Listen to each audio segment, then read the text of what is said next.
দাফনের এক মাস পর আদালতের আদেশে ময়না তদন্তের জন্য কবর থেকে লক্ষ্মীপুরের ওসমান গনির লাশ তোলা হয়েছে।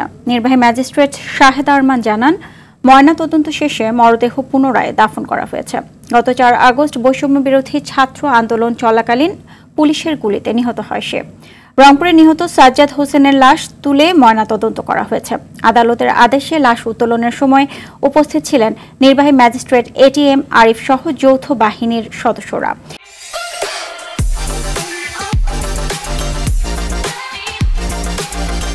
এদিকে কুড়িগ্রামে বৈষম্য বিরোধী ছাত্র আন্দোলন চলাকালে সংঘর্ষে আহত শিক্ষার্থী আশিকুর রহমানের দাফন সম্পন্ন হয়েছে।